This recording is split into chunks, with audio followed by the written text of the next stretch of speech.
আসসালামু আলাইকুম, ওয়েলকাম করছি রিয়াসাদ আজিম। ভিন্ন ধর্ম মতাদর্শে যারা শুনছেন সবার প্রতি আন্তরিক কৃতজ্ঞতা। বাংলাদেশ ক্রিকেট বোর্ডে একটা থমথমে অবস্থা বিরাজ করছে গতকাল সন্ধ্যার পর থেকে, এবং আজ সকাল থেকে মোটামুটি বিকেল পর্যন্ত সেই একই অবস্থা বিরাজমান থাকবে যতটুকু আমি প্রেডিক্ট করতে পারি। রিজনটা কি? বাংলাদেশ দল তো ভালো করেছে। বাংলাদেশ ক্রিকেট বোর্ডে আসলে যার পদত্যাগ, যার থাকা না থাকা নিয়ে অনেক অনিশ্চয়তা তৈরি হয়েছিল, নাজমুল হাসান পাপন, তিনিও এখন নেই। 21 আগস্টে নতুন সভাপতি হিসেবে দায়িত্ব নিয়েছেন ডাইনামিক ফারুক আহমেদ। বাংলাদেশ দল মাঠের ক্রিকেটে অসাধারণ করেছে, পাকিস্তানকে পাকিস্তানের মাটিতে 10 উইকেটে পরাজিত করেছে। তারপরেও বাংলাদেশ ক্রিকেট বোর্ড এই মুহূর্তে স্বস্তিতে নেই। কারণটা হচ্ছে সাকিব আল হাসান। সাকিব আল হাসানকে নিয়ে সবসময় অনিশ্চয়তা, অস্বস্তি, স্বস্তি, বিতর্ক, আলোচনা অনেক কিছুই থাকে, কিন্তু এবারের সিচুয়েশনটা একদম ডিফারেন্ট।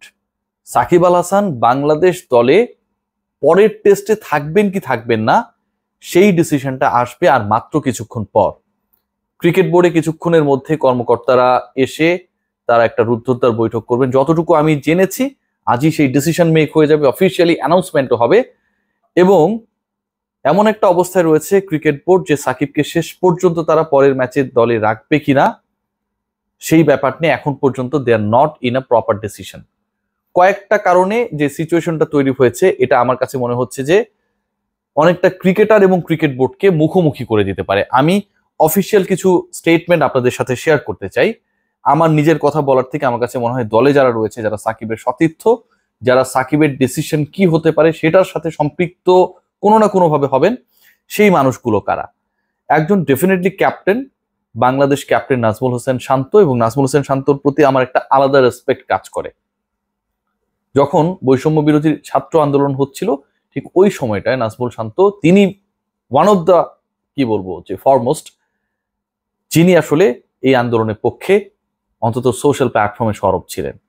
নাজমুল হোসেন শান্ত গতকাল বাংলাদেশ জয়ের পরে পাকিস্তানের বিপক্ষে যে স্টেটমেন্টটা দিয়েছেন অফিসিয়ালি, সেখান থেকে বলেছেন সাকিব দেশের জন্য ডেডিকেটেড, পরের ম্যাচে তার কাছে এর থেকেও ভালো কিছু প্রত্যাশা করছি।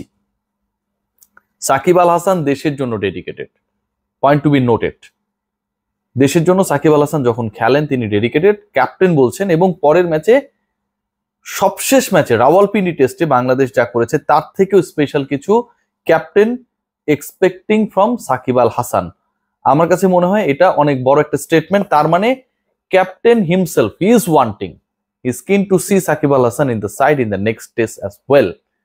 বাংলাদেশ ক্রিকেট বোর্ড কি ডিসিশন নেবে, কোন ডিসিশন নেবে, সেই ডিসিশন নিতে গিয়ে, ডিসিশন মেক করতে গিয়ে যদি ক্যাপ্টেনের ভোটটা চান ফারুক আহমেদ কিংবা তার বডি, তাহলে সেখানটায় নাজমুল শান্তর ভোট কোন দিকে যাবে সেটা ক্লিয়ার। আমি আরো একটা খুব সিরিয়াস স্টেটমেন্ট আপনাদের সাথে শেয়ার করছি। সাকিবকে নিয়ে আলোচনাগুলো হচ্ছে কারণ সাকিবকে একটা হত্যা মামলার আসামি করা হয়েছে, 28 নম্বর আসামি।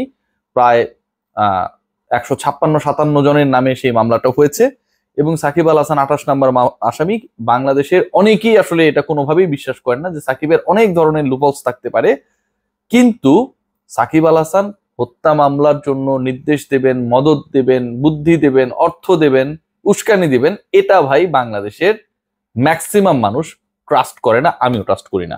প্রমাণ সাপেক্ষ ব্যাপারটা আমি জানি, আমি বিশ্বাস করি, আবারও বলছি আমি বিশ্বাস করি, এটা আমার ব্যক্তিগত মত, যে এরকম মামলায় সাকিব আল হাসানের কোনো ধরনের সম্পৃক্ততা যদি তদন্ত করা হয় পাওয়া যাবে না। সাকিব আল হাসানকে নিয়ে দ্বিতীয় যে গুরুত্বপূর্ণ স্টেটমেন্টটা দিয়েছেন সেটা হচ্ছে মমিনুল হক। ক্যাপ্টেন শান্ত তো সেটা জানিয়েছেন, মমিনুল হক হচ্ছে এক্স ক্যাপ্টেন, এবং সবশেষ টেস্টে বাংলাদেশের হয়ে কিন্তু 50 করেছিলেন। সেখানটায় তিনি বলছেন সাকিব মিথ্যা মামলার আসামি, জাতীয় দলের অপরিহার্য একজন ক্রিকেটার, টেস্ট দলের অপরিহার্য একজন সদস্য, ভয়ঙ্কর গাটসি একটা স্টেটমেন্ট দিয়েছেন। Right now he is playing with Shakib in Pakistan, against Pakistan. তিনি যখন সরাসরি বলে দিচ্ছেন সাকিবের বিপক্ষে যে মামলা করা হয়েছে সেটা মিথ্যা, কোনো সংশয় নেই। আমি কিন্তু বলেছি প্রমাণ সাপেক্ষ। মমিনুল সেদিকেও যেতে রাজি না। দলের মধ্যে পুরো দলের আবহটা রাইট নাও এমন যে সাকিবের সাথে যেটা হয়েছে এটা অন্যায়। সাকিব অনেক কিছুর সাথে যুক্ত থাকতে পারেন, অন্যায় করতে পারেন, অনেক অপকর্ম করতে পারেন, কিন্তু যে ইস্যুতে তাকে ফাঁসানোর চেষ্টা করা হচ্ছে তাদের মতে, যেহেতু তারা বলছেন এটা মিথ্যা মামলা, সো তাদের মতটা হচ্ছে সাকিবকে ফাঁসানোর চেষ্টা করা হচ্ছে, এমনটাই তো। সেটা কোনোভাবে গ্রহণযোগ্য না। এখন একটা দল পাকিস্তানে খেলছে, সেই দলের ক্রিকেটার, সেই দলের কোচিং স্টাফ, সেই দলের সিলেকশন প্যানেল, গাজী আশরাফ হোসেন লিপু সেখানটায় রয়েছেন, প্রধান নির্বাচক তিনি অনেক গার্ডসি মানুষ। তারা যদি মনে করেন যে আমার এই ক্রিকেটারের আসলে যে প্রবলেমটা সেটা আসলে ক্রিকেটীয় না, প্রথমত, দ্বিতীয়ত প্রমাণ সাপেক্ষ, তৃতীয়ত এটা আমরা বিশ্বাস করি, আমাদের গার্ড ফিলিং হচ্ছে এটা সত্য না, বিসিবি কি করবে? Final decision has to be taken by Bangladesh cricket board. Definitely Faruque Ahmed শুরুতেই তার শুরুর অ্যাসাইনমেন্টের 6th ডেটে 21 তারিখে দায়িত্ব গ্রহণ করেছেন। 21, 22, 23, 24, 25 তাকে একটা বড় ধরনের টেস্টে পড়তে হচ্ছে। 26 তারিখেই সেই ডিসিশনটা যেহেতু হচ্ছে, সো আমার কাছে যেটা মনে হয়, সিদ্ধান্ত যেটাই হোক, যদি সাকিবকে দলভুক্ত করা না হয় পরের টেস্টে, ডিসিশন আরেকটু পরে আসবে। বিসিবিতে থমথমে অবস্থা, পাকিস্তানও একই অবস্থা। ক্রিকেটারদের সাথে আমার কম বেশি কথা হয়েছে, অনেকেই আমাকে কথা বলেছে, কল করেছে, বোঝার চেষ্টা করছে বাংলাদেশের সিচুয়েশনটা কি। তাহলে কিন্তু বাংলাদেশ দল এটার ব্যাপারে আমার কাছে যেটা মনে হয় খুব বাজে একটা রিয়াকশন দিবে বাংলাদেশ দলের ক্রিকেটাররা। আমি সিরিয়াসলি বলছি, সাকিব আল হাসানকে যদি ফাইনালি রুলড আউট করে দেওয়া হয় এই কেস ইস্যুতে, তাহলে ক্রিকেট দলের সাথে সম্পৃক্ত যারা, তাদের রিয়াকশনটা খুব একটা ভালো হওয়ার কোনো ধরনের সুযোগ নেই। তারা সাকিবের ফেভারে আনকন্ডিশনালি, আনডাউটেডলি। বিসিবি কোন পথে যাবে দেখার বিষয়, এবং বিসিবি যে পথেই যাক না কেন, Faruque Ahmed under pressure. I would like to see যে বাংলাদেশ ক্রিকেট বোর্ড তাদের সেই অবস্থানটা ধরে রাখবে যেটা তারা অন্য সময়গুলোতেও ক্রিকেটারদের ব্যাপারে ধরে রেখেছিল। সেই অবস্থানটা কি? সেই অবস্থানটা খুব ক্লিয়ার কাট।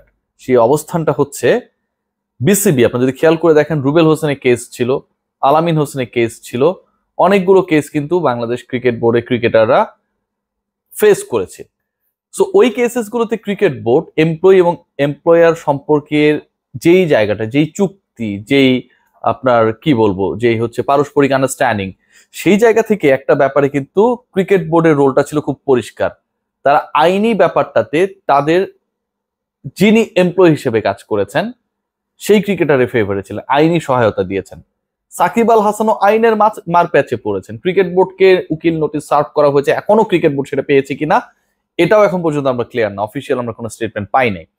সো সাকিবের ক্ষেত্রেও বাংলাদেশ ক্রিকেট বোর্ডের অবস্থানটা অল আর এক্সপেক্টিং ক্রিকেট রিলেটেড যারা, যে এটা সেম হবে। অর্থাৎ অন্য কেসে যেমন ক্রিকেট বোর্ড তার চুক্তিবদ্ধ ক্রিকেটারের আইনি ব্যাপারগুলো নিজেরা টেক কেয়ার করেছে, এক্ষেত্রেও করবে। কিন্তু কেসটা ডিফারেন্ট। এর আগে যে কেসেসগুলো ছিল সেই কেসেসগুলো আমি নাম বলতে চাই না, but this case is totally different. বৈষম্য বিরোধী ছাত্র আন্দোলন খুবই পপুলার একটা মুভমেন্ট, যেটার পক্ষে সবার একটা সম্মান রয়েছে, এবং বাংলাদেশ দল, যেই দলটা পাকিস্তানকে হারিয়েছে, যেই দলের মেম্বার ছিলেন সাকিব আল হাসান, সেই দল, সাকিব আল হাসানকে নিয়ে গড়া সেই দল, বৈষম্য বিরোধী ছাত্র আন্দোলনে নিহত যারা হয়েছেন তাদের প্রতি পাকিস্তানের বিপক্ষে 10 উইকেটের জয়টা উৎসর্গ করেছে। সাকিব আল হাসানও সেই দলের সদস্য, তিনিও উৎসর্গ করেছেন। সেই সাকিব আল হাসান বৈষম্য বিরোধী ছাত্র আন্দোলনে যারা নিহত হয়েছেন তাদের একজনকে হত্যার আসামি, এটা ভাই আমি বিশ্বাস করি না। বাংলাদেশ ক্রিকেট বোর্ড কোন পথে যায় আমি জানি না, তবে ওয়াইজ হবে সাকিবের এগেনস্টে অন্তত যে মামলা, যে আলোচনা হচ্ছে, এরকম একটা ভ্রান্ত বিষয়কে সামনে এনে, অথবা যে ব্যাপারটা নিয়ে অনেক ডাউট রয়েছে, ডাউটফুল বিষয়কে সামনে এনে একজন ক্রিকেটারের ক্যারিয়ার নষ্ট করা কোনোভাবেই সাপোর্টেবল হবে না। সবাই ভালো থাকবেন।